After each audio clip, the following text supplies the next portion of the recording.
దివ్యాత్మ స్వరూపులైన ధ్యాన యోగులందరి హృదయంలో ఉన్న చైతన్య రూపంలో ఉన్న పరమాత్మకి ప్రణమిల్లుతూ మనము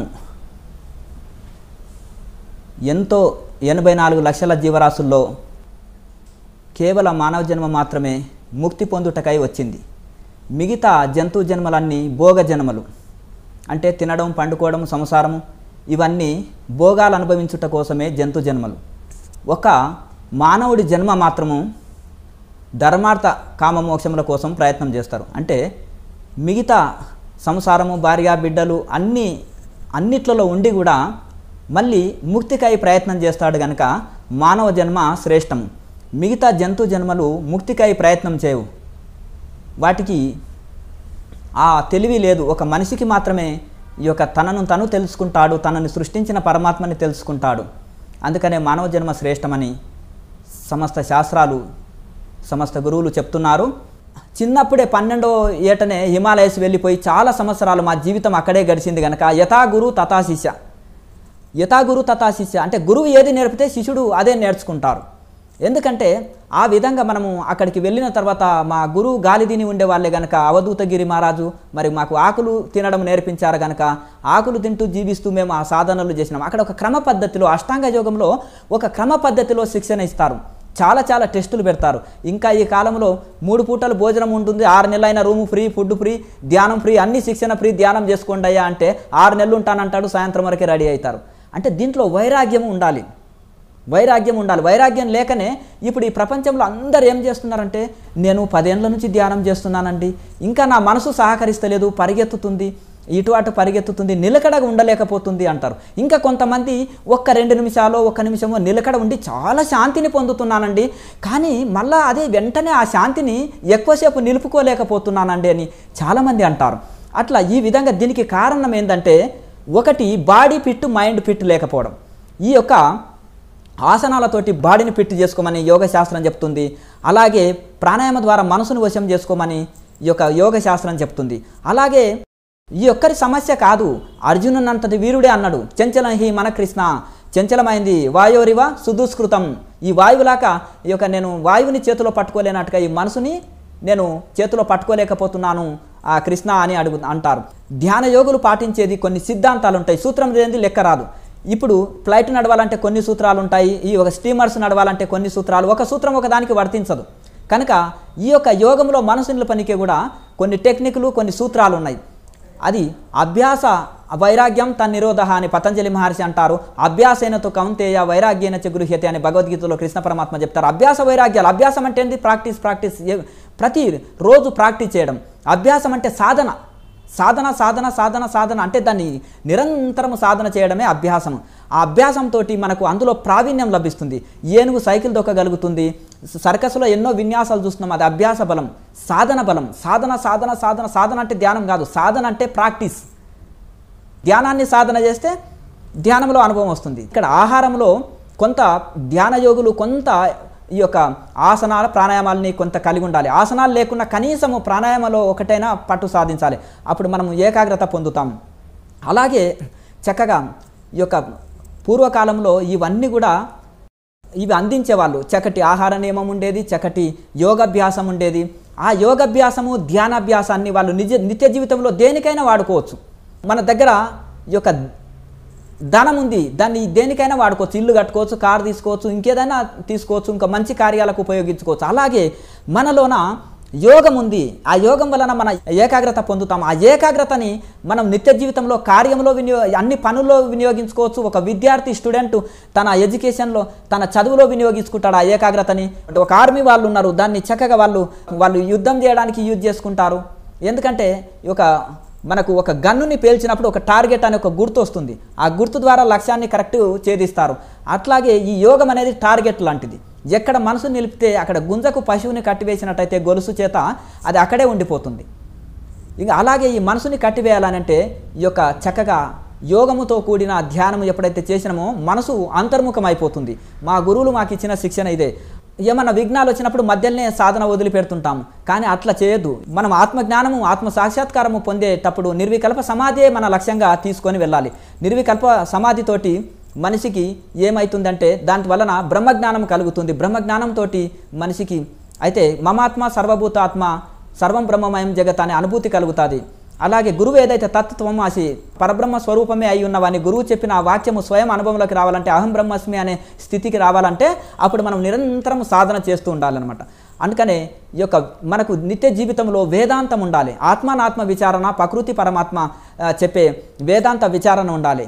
అందుకనే ఈ క్రియాయోగం చెప్పేది అంతే, తపస్వాధ్యాయ ఈశ్వర ప్రణిధానాన్ని క్రియాయోగ అంటారు. అంటే ఈ వేదాంత శాస్త్రం మనకు ఉండాలి, అలాగే మనకు ప్రాణాయామ అభ్యాసము ఉండాలి, అలాగే ధ్యాన అభ్యాసం ఉండాలి, తర్వాత ప్రాణాయామ అభ్యాసం ఉండాలి.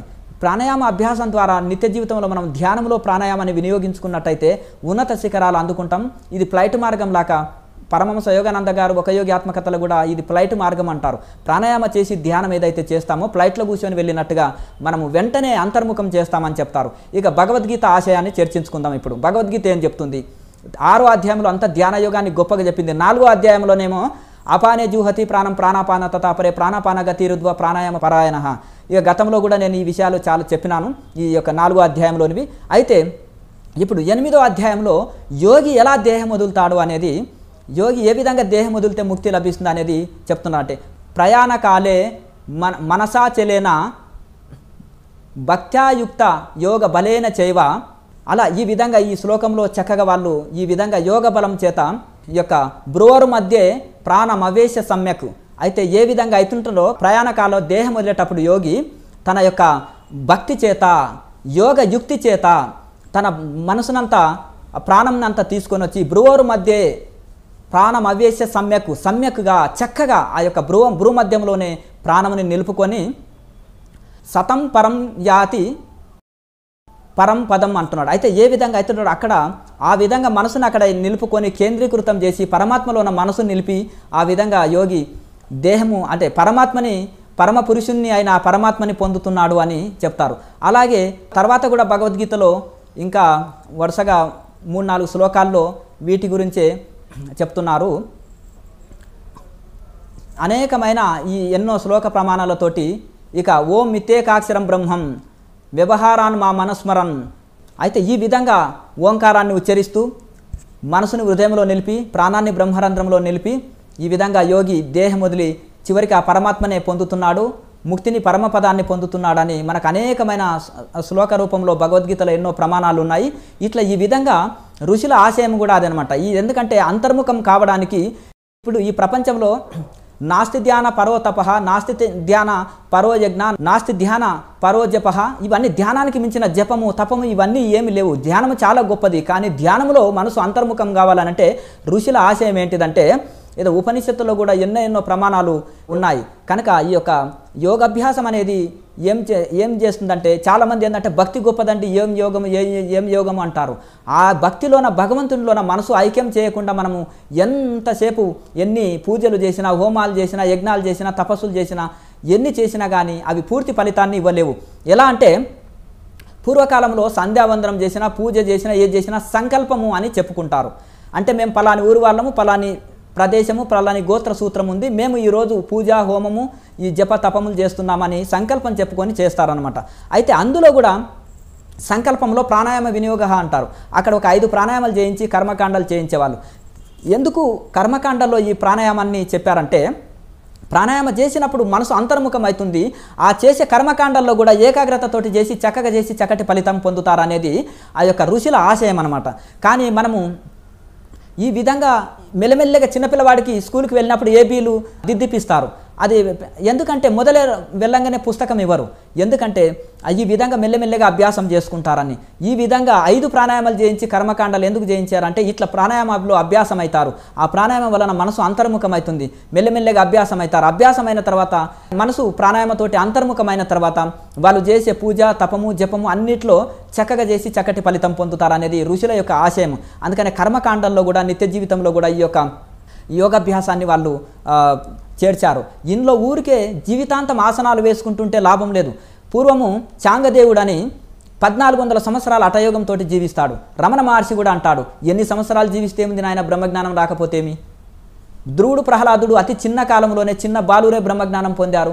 బ్రహ్మజ్ఞానం వచ్చింది లెక్క. మనం ఎన్ని రోజులు కాలేజీకి వెళ్ళినామా, స్కూల్కి వెళ్ళినామని కాదు, ఉద్యోగం వచ్చింది లెక్క అన్నట్టుగా ఆ బ్రహ్మజ్ఞానం వచ్చింది లెక్క. నాయన ఎంతకాలం జీవిస్తే ఏముంది అని ఆ విధంగా రమణ మహర్షి చెప్తారు. కనుక 1400 సంవత్సరాలు జీవించి కూడా బ్రహ్మజ్ఞానం రాలేదు. అతను ఆయుష్ పెంచుకోవాలనో లేకపోతే ఇంకేదో పరాక్రమం చూపెట్టుకోవాలనో ప్రదర్శన కోసము అతను హఠయోగం చేశాడే తప్ప బ్రహ్మజ్ఞానం రావాలని కోరుకోలే ఎప్పుడు అని యద్భావం తద్భవతి. కనుక చివరికి ఈ యొక్క ప్రాణాయామాభ్యాసము ధ్యానాభ్యాసము ఉపదేశం చేసి జ్ఞానదేవుడు 16 ఏండ్ల బాలుడు అతను హఠయోగం ద్వారా చెప్పిన మహిమని ఈ యొక్క ఏకంగా ఈ యొక్క ఆకాశంలోనే వచ్చి ఈ యొక్క జ్ఞానదేవుడు వచ్చేసి అతనికి ఉపదేశం చేస్తాడు. నేను 16 ఏండ్ల బాలుని, నేను చేసింది నేను ఏదో ఆయుష్ పెంచుకోవాలనో ఇంకేదో అష్టసిద్ధులు కావాలనో చేయలే. నేను ఆత్మజ్ఞాన ప్రాప్తి కోసం తపస్సు చేసి నేను గోడ మీద కూర్చొని కూడా గాలిలో నీ దగ్గరికి రాగలిగినాను. ఇది నువ్వు జడమైన పులిని వశం చేసుకొని నీవు వచ్చినావు. నేను జడమైన గోడ మీద ఆకాశంలో ఎందుకు రాగలిగినానంటే నేను ధ్యానం చేయడమే మన వంతము, దాని ఫలితం కోరరాదు. మనం మామిడి తోట పెట్టుకుంటే కోరినా కోరకున్నా ఫలాలు ఇస్తుంటుంది. అయితే దీన్ని మనం చిన్న చిన్న కోరికల కోసం చిన్నపిల్లవాడు డైమండ్స్ని రేగి పళ్ళ కోసం ఇచ్చినట్టు కాకుండా అట్లా దాన్ని మనకు ప్రారంధవశాత్తున సుఖ దుఃఖాలు ఎవరిని వదిలిపెట్టవు. ఎంతెంత గొప్ప గొప్ప ఋషులకు అంత ఎక్కువ విఘ్నాలు ఉంటాయి. దీనివలన మనము ఎప్పుడైతే మనము ప్రాణాయామ అభ్యాసం వలన నిరంతరము మనసును అంతర్ముఖం చేసిన తర్వాత ఇంకా గంటల తరబడి రోజుల తరబడి ధ్యాన యోగంలో ఉండాలి. ఉన్నప్పుడు మన మనసు అంతర్ముఖం ఎప్పుడైతే అవుతుందో సమస్త ధ్యాన విఘ్నాలు, యోగ విఘ్నాలు, సమస్త విఘ్నాలు, అతి ఆది భౌతికము, ఆధ్యాత్మికము, అన్ని విధాల మనకు అన్ని విఘ్నాలు మనకు పోతాయి. ఎందుకంటే సముద్రము ప్రారంభంలో చూడండి విపరీతమైన అలలు ఉంటాయి. సముద్రము లోపలికి వెళ్ళిన తర్వాత నిశ్చలంగా ఉంటుంది. కానీ సాధన ప్రారంభంలోనే విపరీతమైన అనేకమైన విఘ్నాలు వస్తుంటాయి. వాటికి భయపడొద్దు.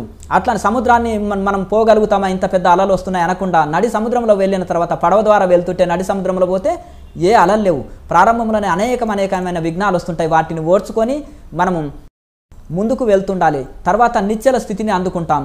అయితే కొన్ని మనం యొక్క వివేక లోపంతో, మన ఆలోచన లోపంతో కొన్ని మంచి చక్కటి సంకల్పాలు లేనందువలన కొన్ని మనం కోరి తెచ్చుకున్నవి ఉంటాయి.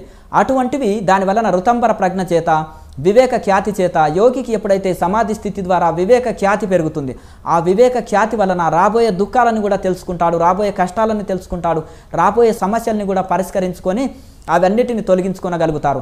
కనుక ఈ విధంగా నిత్య జీవితంలో మనం ఈ యొక్క యోగంతో కూడిన ధ్యానాన్ని చక్కగా మన సమస్యల్ని పరిష్కారం చేసుకోవడానికి మన యొక్క అన్నిటికీ మనకు ఉపయోగపడుతుంది. చక్కటి సరి అయిన సంకల్పాలు చేస్తాము, సరి అయిన ఆలోచనలతోటి చక్కగా జీవితంలో విజయం సాధించగలుగుతాము. అయితే ఈ యొక్క మహర్షులు వాళ్ళ జీవితాన్ని ఏ విధంగా జీవించి వాళ్ళు సంపూర్ణ ఆయుష్తోటి జీవించారు, మనశ్శాంతిగా జీవించారు, ఆరోగ్యవంతులుగా ఆత్మజ్ఞానులుగా ఎలా జీవించారని మనం ఆలోచన చేసినట్టయితే వారు చక్కగా సాధ్యమైనంత వరకు పూర్వకాలంలో చూడండి, పల్లెటూర్లలో చూస్తుంటే అడవికి వెళ్తే నానా రకాల పళ్ళు, నానా రకాల ఇది ఆ రోజు భోజనం చేయకుండా అవే తిని ఉండే వాళ్ళు, ఏం దొరకకపోతే సాధ్యమైనంత వరకు వాళ్ళు కొంచెం నేచర్ ఫుడ్ తీసుకునేవాళ్ళు, ప్రకృతి సహజంగా వండని పదార్థం తీసుకునేవాళ్ళు. ఆ విధంగా సహజంగా జంతువులు చూడండి ఏవైతే నేచర్ ఫుడ్ తీసుకుంటున్నాయి, సహజమైన ఆహారం తీసుకొని అవి స్నానం చేయకుండా, బ్రష్ చేయకుండా, ఏమీ ఇది లేకుండా కూడా ఒక హాస్పిటల్ లేకుండా హాయిగా జీవిస్తున్నాయి. అయితే అలాగే ఇంకొకటి, వాటికి సహజంగానే ఆసన సిద్ధి ఉంది. ఒక ఎద్దు పొలము దున్నేసి వచ్చిన తర్వాత సాయంత్రం వచ్చిన తర్వాత అక్కడ తన ప్లేసులో అది కూర్చున్నదంటే మళ్ళీ ఉదయం తెల్లవారి వరకు ఒకే ఆసనంలో, బసవన్న అంటారు కదా, నందిలాగా కూర్చుంటుంది. అలా ఒకే ఆసనంలో అలా కూర్చుంటుంది. ఎట్లా అంటే దానికి ఎట్లా ఆసన సిద్ధి కలిగింది అంటే ప్రకృతి సహజమైన ఆహారం తీసుకుంటుంది. అది అభ్యాసం చేసింది. ఎప్పుడు కూర్చొని తెల్లవారులంతా కూడా అది అలా కూర్చోవడం అభ్యాసం చేసింది జీవితాంతము. కనుక ఒకే ఆసనంలో అంతసేపు కూర్చోనగలుగుతుంది. కనుక మనకు ఆసన సిద్ధి రావాలంటే ప్రాణాయామ అభ్యాసం ఉండాలి, ఆహార నియమం ఉండాలి, నిరంతరం ప్రాక్టీసు, అభ్యాసం వైరాగ్యము, అభ్యాసం ఉండాలి. నిరంతరం అభ్యాసం చేయగా మనకు ఆసన సిద్ధి కలుగుతుంది. ఇంకొకటి, బీదవాడికి డబ్బు లేదనే చింత, అలా డబ్బున్న వాళ్ళకి ఆరోగ్యం సరిలేదనే చింత, ఆరోగ్యం చక్కగా ఉన్న వాళ్ళకి ఇంకేదేదో ఫ్యామిలీ సమస్యలు. ఈ భూమి మీద వచ్చిన ప్రతి ఒక్కరికి సమస్యలు లేవు, నేను హాయిగా ఉన్నానని ఎవరూ చెప్పలేరు. ఇది వస్తే చాలు నేను హాయిగా ఉంటాను అనుకుంటాం. అది వచ్చే వరకు ఇంకా 190 విఘ్నాలు, 190 కష్టాలు, 190 సమస్యలు వచ్చి ఉంటాయి. కనుక ఈ విధంగా ఇవన్నీ కూడా సమస్య లేనిది ఈ ప్రపంచంలో ఎవరికీ లేదు. అందుకనే బుద్ధుడి దగ్గరికి కూడా ఒక అమ్మగారు తన అబ్బాయి చనిపోయి ఏడుస్తుంటే మీ తపోశక్తి ద్వారా జీవించండి అంటే దుఃఖం లేని ఇంట్లో నాకు భిక్ష తీసుకొని రా అని ఆజ్ఞ చేస్తే ఆమె తీసుకొని రాలేకపోయింది. ఎందుకంటే ఏ ఇంట్లో పోయినా దుఃఖం ఉంది అని చెప్పారు. కనుక ఈ విధంగా మళ్ళీ ఆమె ఒక యోగినిగా మారిపోయింది. కనుక ఈ విధంగా మనకు ఈ ప్రపంచంలో దుఃఖాలయం అశాశ్వతం, ఇది విద్యాలయం వైద్యాలయము ఇది అది అని ఒక బోర్డు ఉంటుంది ఏదైనా ఒక ఆఫీస్కి. అలాగే దీనికి కూడా దుఃఖాలయము అనే ఒక బోర్డు ఉంది శరీరానికి. ఇది దుఃఖాలకు నిలయము, దుఃఖాలయము అశాశ్వతం. శాశ్వతమా? మళ్ళీ శాశ్వతం కాదు. మరి దుఃఖాలయం అశాశ్వతము అనిత్యమైన శరీరాన్ని దేహాన్ని పట్టుకొని భార్య బిడ్డలు మోహంలో పడి ధనము సంపద అని ఎందుకు ప్రాకులాడుతున్నాం? దీంతో అనేకమైన అశాంతి అనేకమైన దుఃఖం ఎందుకు పొందుతున్నాం? ఎందుకు మనకు వివేకము లేదు? అట్లా ఆ విధంగా మనము ఎట్లా అంటే ఎవరైనా తెలివని పిచ్చివాడు మంటలో పోయి దూకి శరీరం అంతా కాలిన తర్వాత అదే రోధించవచ్చు. కానీ మనం వివేకవంతులము, అది మంట, అది అగ్ని కాలుస్తుందని తెలుసు కదా. ఈ ప్రాపంచికములో మన మనసు ఉంటే దుఃఖాలే, పరమాత్మలో మన మనసు ఉంచి అన్ని పనులు చక్కగా చేయమంటుంది. భగవద్గీతలో కూడా అన్ని వదిలిపెట్టి అరణ్యాలకు వెళ్ళు సన్యాసం తీసుకోమని చెప్తలేదు. కృష్ణ పరమాత్మ కూడా బుద్ధి యోగాన్ని ఆశ్రయించు, మనసుని శరీరాన్ని అన్ని ఆధీనంలో పెట్టుకొని ఈ యొక్క నువ్వు చక్కగా నిష్కామ కర్మయోగం అంటే ఫలితం అంతా భగవంతుడికి అర్పించి నీవు అన్ని కార్యాలు చేయి. కర్మ చేయడమే నీ వంతు, కానీ ఫలితం నీవు కోరరాదు. అన్ని భగవంతునికి అర్పించి చెయ్యి. అప్పుడు నీ యొక్క బుద్ధి బ్యాలెన్స్గా ఉంటుంది.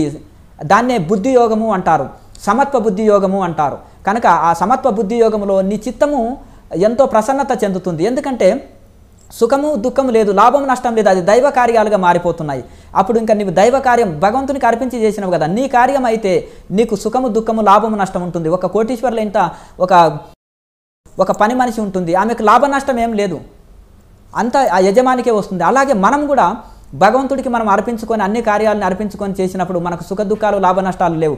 కనుక ఈ విధంగా ఉండి మళ్ళీ ధ్యానయోగము చేయాలి. ధ్యానయోగం ఎందుకు చేయాలి? ఉద్ధరే ఆత్మనాత్మనం, ఎవరి ఆత్మని వాళ్ళ ఉద్ధరించుకొనుట కోసము, ముక్తి పొందుట కోసం, మోక్షం పొందుట కోసం, మనము శరీరము మనసు ఆధీనంలో ఉండుట కోసం, అప్పుడే నిజమైన శాంతి పొందుతాము.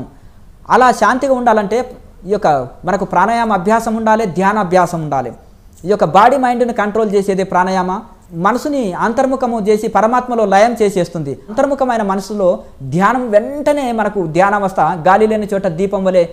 ధ్యానం అంటే ఏంటిదంటే గాలి లేని చోట దీపం వలె, మనసు కదలకుండా. ధారణ అంటే ఏంటిదంటే ఒక వస్తువు మీద మనము తదేక నిష్టతోటి మనసు నిలపడం, దాన్ని ధారణ చేస్తారు. వీరికి ధారణ శక్తి బాగుంది అండి అంటారు, ఆ ధారణ చేయడం. అలాగే ధ్యానం అంటే ఒక విషయంలో మనము తద్లీనమైపోయి, మనం ఎవరైనా పిలుస్తుంటేమయ్యా పరధ్యానంలో ఉన్నావా అంటారు. పరధ్యానంలో అంటే అతను మనసు మన మాట మీద లేదు, అతను వేరే ధ్యానంలో ఉన్నాడని అర్థం. కనుక ఒక పూర్తిగా మనసు లగ్నమైపోవడము, లీనమైపోవడము, మనం ఏదైతే చేస్తున్నామో ఆ పని పూర్తిగా ఒక పని చేస్తున్నామో ఆ పనిలో పూర్తి నిమగ్నమై చేయడం, అది ఒక ధ్యానావస్థనే. మనము చేసే ధ్యానంలో, ఆ పరమాత్మ ధ్యానంలో పూర్తి లీనమైపోవడమే ధ్యానం. తదాకారంగా మారిపోవడమే సమాధి. ఒక ఇనుప కడ్డీని తీసుకొచ్చి నిప్పులో పెడితే నిప్పు ఆకారంగా మారిపోతుంది, నీళ్ళలో పెడితే చల్లగా అయిపోతుంది. అలాగే మన మనసు ప్రపంచంలో పెడితే భౌతికమైన విషయాల్లో భోగాల్లో పెట్టినామనుకోండి అది చల్లబడిపోతాం. అలాగే ఈ యొక్క అగ్నిలో పెట్టినామనుకోండి, ఆ పరమాత్మలోన మనసును లయం చేసినామనుకోండి, అగ్నిలాగా అయిపోయి ఆ ఇనుప కడ్డీని నిప్పులాగా మారినట్టుగా మనకు చిత్తము పరమాత్మ ఆకారంగా మారిపోతుంటుంది. కనుక మనకు నిజమైన సుఖం కావాలన్నా, నిజమైన ఆనందం కావాలన్నా, మహర్షుల వల్లే మనం కూడా అట్టి బ్రహ్మానందాన్ని అనుభవించాలన్నా, మరి ఈ యొక్క నిజంగా కూడా ఈ ప్రాణాయామతో కూడిన ధ్యానాన్ని మనం నిరంతరము చేయాలి. కొద్దిసేపు ఓ గంట సేపు ప్రాణాయామం చేసి 4 గంటలు ధ్యానంలో కూర్చోండి, సమాధి స్థితిలో అందుకొనగలుగుతారు. కనుక ఈ విధంగా మహర్షుల ఆశయము ఇదంతా కూడా మనకు చక్కగా వారిని మనం ఆదర్శం తీసుకోవాలి. వాళ్ళు అంత సుఖం ఆనందంగా జీవించారంటే, ఈ పూర్వకాలంలో మహర్షులు బ్రహ్మజ్ఞానం ఎట్లా వచ్చిందంటే వాళ్ళు చక్కగా నిరంతరం ధ్యానయోగం చేశారు. వారి అంత వైరాగ్యము మనం కలిగి ఉంటే, రమణ మహర్షి అంత త్యాగము, రమణ మహర్షి అంత వైరాగ్యము, రమణ మహర్షి అంత సాధన చేస్తే మనం కూడా రమణ మహర్షి అవుతాం. బుద్ధుడంత త్యాగము, బుద్ధుడంత యోగము, బుద్ధుడంత తపస్సు మనం చేస్తే మనం కూడా బుద్ధులం అవుతాం. ఎలా అంటే బుద్ధుడు చూడండి, చక్రవర్తి అయినప్పటికీ కూడా అరణ్యాల్లో నేను సీనియర్ని నాకు భిక్ష తీసుకురామండి అని చెప్పలే, మట్టి పాత్రలో భిక్షాటనకి వెళ్ళాడు. 90వ ఏట కూడా నేల మీదనే పడుకున్నాడు. ఒంటిపూటనే భోజనం, నేల మీదనే పడుకునేవాడు, ఒంటిపూటనే భోజనం, మిగతాప్పుడు నీరు తాగేవారు అంతే, ఒకే పూట భోజనం. ఎంత వైరాగ్యమో చక్రవర్తి కుమారుడు. మొత్తం ఆయన ఎప్పుడు ఏ వెహికల్ని వాహనాన్ని వాడలే, పాదయాత్రలతోటే మొత్తం తిరిగాడు. ఎంత వైరాగ్యమో, ఎంతెంత వైరాగ్యం ఉందో అంతంత బ్రహ్మానందం కలుగుతుంది, ఎంతెంత వైరాగ్యము కరువైందో అంతంత దుఃఖాన్ని అనుభవిస్తాం. ఎలా అంటే రోగం వచ్చిన వాడికి ఏది రుచించదు, వైరాగ్యం ఉన్న వాళ్ళకి ప్రాపంచిక భోగాలు ఏవి రుచించవు.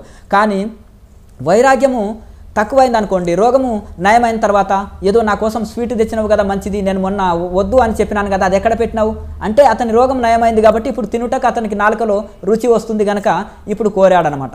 కనుక ఈ విధంగా మనకు అలా అని ఏ శాస్త్రం కూడా అన్ని వదిలిపెట్టి అరణ్యాలకు వెళ్ళమని చెప్పట్లేదు. మనసుని శరీరాన్ని వశంలో పెట్టుకొని నిష్కామ కర్మ చెయ్యి. నిన్ను నువ్వు తరించుకున్నట కోసము, బ్రహ్మజ్ఞానము పొందుట కోసము ధ్యాన యోగము చేయాలి. అంటే చాలా మటుకు నిష్కామ కర్మ చేస్తేనే మోక్షం అని ఎక్కడ ఏ శాస్త్రం చెప్పలేదు. కృష్ణ పరమాత్మ ఆశయం ఏంటంటే చిత్తము శుద్ధి కోసము, చిత్తము బ్యాలెన్స్ కోసమే నిష్కామ కర్మ చెప్పబడ్డది.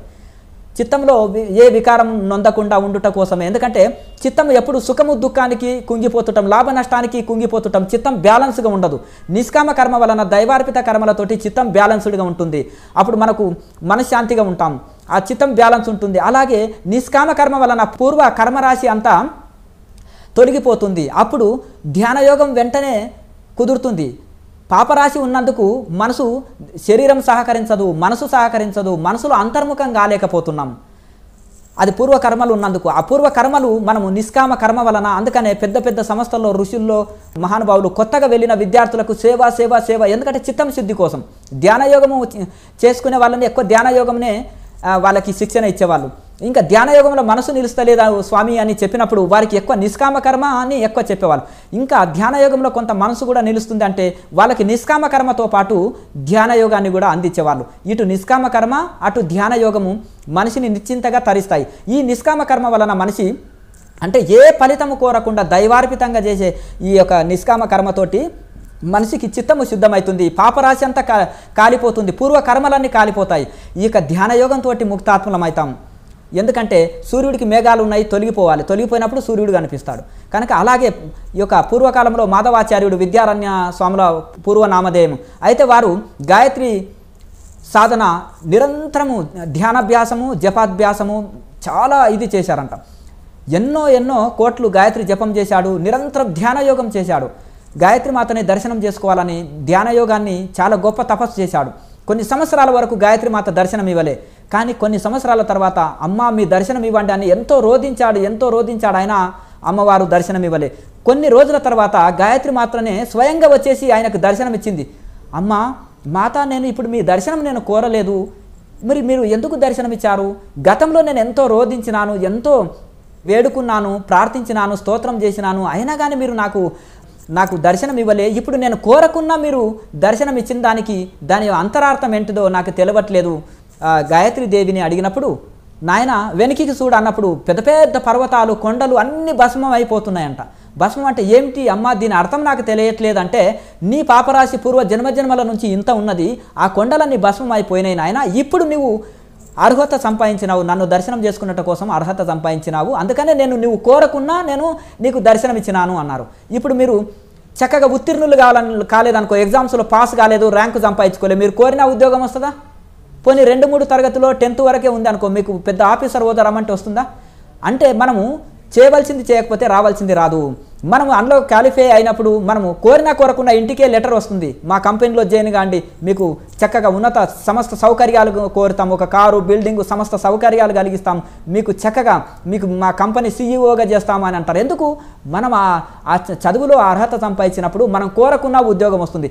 ఇప్పుడు మనకు ఇది రాదు, అది రాలేదు, ఇది లేదు, అది లేదు అని ఏడవలసిన అవసరం లేదు. అందులో మనము అర్హత సంపాదించుకున్నామా, అంత పరిశ్రమ మనం చేసినామా? ఒక ఋషి ఉన్నారండి, ఆ ఋషి ఎంత తపస్సు చేస్తే ఆ స్థితికి అందుకున్నాడు. ఒక ప్రపంచంలో కోటీశ్వరుడు ఉన్నాడు, అతను ఎంత పరిశ్రమ చేస్తే ఆ స్థితికి అందుకున్నాడు. ఎందుకంటే వాళ్ళు ఏమనుకున్నారంటే, అయ్యో భగవంతుడేం పక్షపాతి కాదు, ఎవరైతే నిరంతరము పరిశ్రమ చేస్తారో వాళ్ళు ఉన్నత శిఖరాలు అందుకుంటారు, ఎవరైతే పరిశ్రమ చేయలేదో ఆ ఎదుటి వాళ్ళని చూసి మనము ఏడ్చడంలో లాభం లేదు. వాళ్ళు ఎంత పరిశ్రమ చేశారు, నేను సంపన్నునని ఊరుకోరు. ఇప్పటికి కూడా రోజుకు 15 గంటలు వాళ్ళు హార్డ్ వర్క్ చేస్తారు, కష్టపడుతుంటారు. అందుకనే వాళ్ళు ఆ స్థితిలో ఉన్నారు. వాళ్ళలో క్రమశిక్షణ, ప్రతి మనిషి ఉన్నత శిఖరాలు అందుకున్నాడంటే ఒకటి డిసిప్లిన్, ఏకాగ్రత, అలాగే సమయపాలన, అలాగే అతను నిరంతర పరిశ్రమ చేయడం, హార్డ్ వర్క్ చేయడం, అలాగే శాస్త్రీయంగా చేయడం, ఉన్నది ఉన్నట్టుగా చేయడం. ఇప్పుడు మనకు తాళం చేయి లేదండి, తాళం కీ లేదు, అది మనకు వస్తుందా? తాళం వస్తుందా? తాళం చేయి ఉంటే తలుపు వస్తుంది. కనుక కొన్ని సూత్రాలు ఉంటాయి ప్రతి రంగంలో కూడా. ఇప్పుడు ధ్యానయోగంలో ఉన్నాయి, ధ్యానయోగం చేసే వాళ్ళకు కొన్ని టెక్నిక్స్ ఉంటాయి. ఈ ప్రాణాయామ అభ్యాసం వలన మనసును వశం చేసుకోవచ్చు, బాడీని మైండ్ని కంట్రోల్ చేసుకొని అంతర్ముఖమై సమాధిని అందుకోవచ్చు వెంటనే. అట్లా ప్రతి దాంట్లో కూడా ఇలాగే సైన్స్లో కొన్ని సూత్రాలు ఉంటాయి. ఆ సూత్రాలని పాటిస్తూ వెళ్ళాలన్నమాట. వెళ్ళినప్పుడు ఇప్పుడు గూగుల్ మ్యాప్ పెట్టుకొని ఎక్కడ వెళ్ళినా కానీ ఏ యాత్ర అయినా చక్కగా వెళ్ళగలుగుతాం, టైం వేస్ట్ కాదు, ఇంకా సమయం వృధా కాదు. కనుక ఆ గూగుల్ మ్యాప్ పెట్టుకొని వెళ్ళినట్టు చక్కగా మనము అంత శాస్త్రీయంగా మన ఋషులు మనకు ఏర్పాటు చేశారు.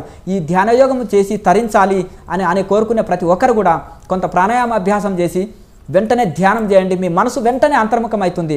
కొంచెం ఆహార నియమాలు చక్కగా పాటించాలి, మితాహారం తీసుకోవాలి, శాకాహారమే తీసుకోవాలి, చక్కగా నిరంతరం వైరాగ్యము కలిగి ఉండాలి. మీరు రుచికరమైనవి తినండి, మీరు ఆనందంగా జీవించండి, ఆనందంగా ఎంజాయ్ చేయండి మీ లైఫ్లో. కానీ ఒకటి వైరాగ్యం కలిగి ఉండండి. ఇప్పుడు సుఖభోగాలు అనుభవిస్తున్నారు, ఇది అశాశ్వతం.